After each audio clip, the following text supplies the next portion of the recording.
should get you a Corvette. Oh, I'd like to have one. That was a Corvette Caravan coming in yesterday. I saw my buddy Brendan Smith in there with the Decatur Daily taking photographs. They were giving out water and menus, trying to get everybody in there. Hey, you can barely see me, but I'm in the background building the other side of that white Corvette. There I am right there. Yeah, I see. Well, people know where I am. I've got a shot. That's a nice shot of my finger pointing me out there. That thing, they said that was an 8-mile-long Caravan. Oh, my gosh. It's the Gulf Coast. They're on their way up to the Corvette Museum in Kentucky, Yeah, Bowling Green. I've driven by that. You know, it's right on the interstate. Yeah, and had that big hole, and they left that where they had that this collapse. They left one of the Corvettes down there. Oh, did they really? And it's become a big tourist attraction now. Oh, so, all right. Bill Mathews, attorney-at-law, east side of the square. That's the only side you can walk up on the steps too, isn't it? That's right. Courthouse? Yeah. Well, they've got. Yeah, I think so. Yeah, you're right. Because the way they had the fence, they left it like that for the parades and the different events, the bands that come and play. And I mean, you do a multiple of things here. Before I've got a Dear Abby. I can't put my hand on it right now, but there was Dear Abby talking about wheels the other day, and that's something you've been pushing a lot here on the program, that people need one. And it said that her husband is married when her mother-in-law was about to die or something, and she wasn't going to give her anything in the will. Yeah. You really have no choice in that. It's their choice, isn't it? Right. And she was complaining about that. But so if you need a will done, you need to go see, because everybody needs a will, living will. I guess that's what they're called. Well, you know, the will's what you use after you die. The living will is what helps get you dead. That's where you designate you don't want life support, or you don't want a feeding tube. You know, that's what you do in the living will. You're making your own decisions then. You're making your own decisions, and you're also deciding if there's one person in particular that you want to make that decision for you, whether you're on life support or whether you have a feeding tube. You can designate that person. Why is it you have to wait 6 months after, like when my dad passed away? We had to wait. My mother-in-law passed. We had to wait 6 months before we could get anything. That is interesting. It does seem like that's a long time to have to wait, but the idea is creditors are allowed 6 months to file a claim against the estate, and evidently whenever the law was written, they felt like 6 months was the amount of time necessary for the period of time that creditors could have the opportunity to discover that the person is deceased and file a claim. So if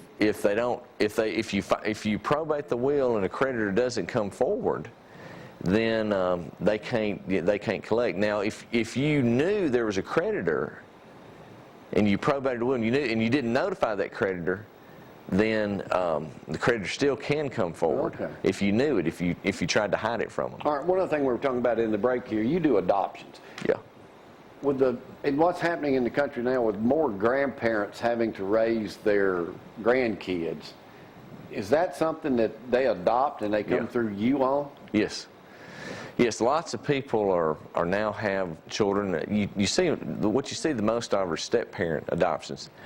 And most of the time it's the biological mother, and she's married another man, and that man has been in the child's life for the entire life of the child, virtually, the child might have been 1 or 2 or 3 or 4, but that's really the only person that the child was known as dad. And at some point in time, when they're 10 or 11 or even sooner than that, a lot of times they want to do it when they start elementary school.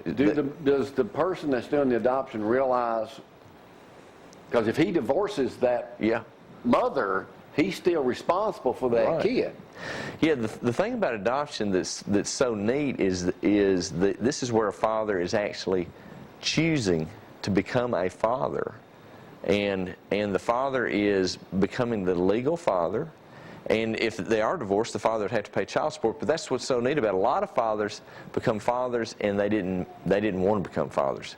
But in an adoption, you've got a father who wants to become a father. Does the real biological father have to sign off? He does, doesn't he? Yes, he does. Sometimes is that a problem? Well, a lot of times adoptions come from court where the child might have been in an abusive relationship and the father's parental rights were terminated.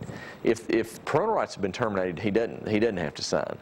But if you have a biological father, he has to be notified, and most of the time he's got to sign off on it.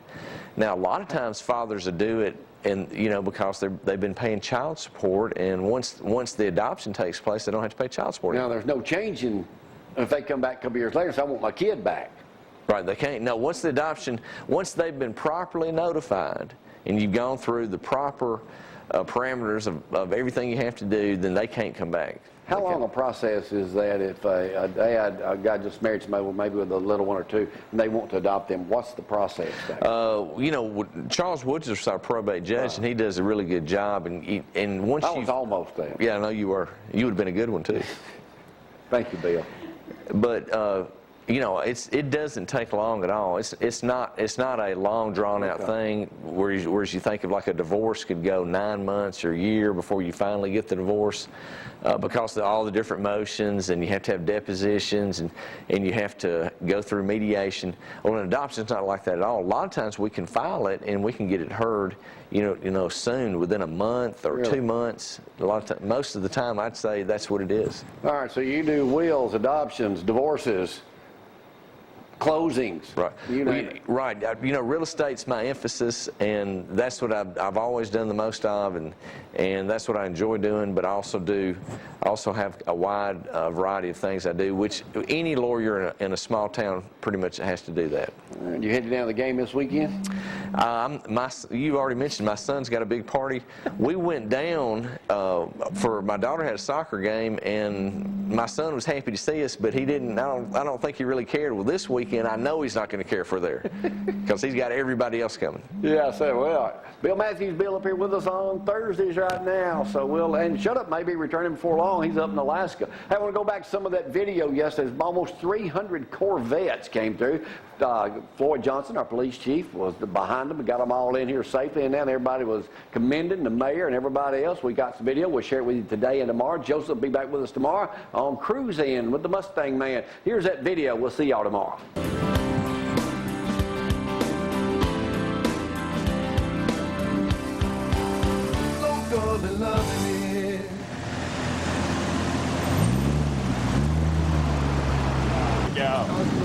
I know that. Hey, they bring a beer to us, too.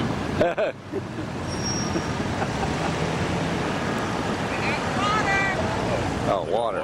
I thought we was getting beer. Get a shot of that, Jamie.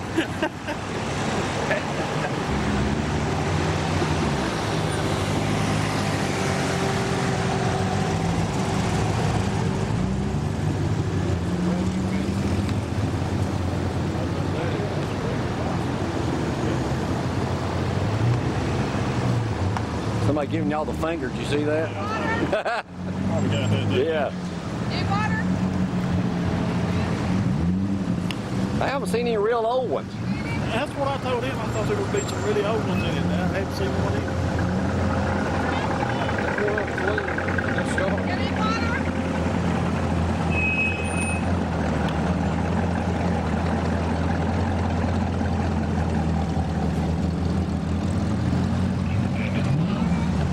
Caravan?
feed them? Yes, sir. We're trying to make sure they come down and get something today, man. It's gonna have to be quick.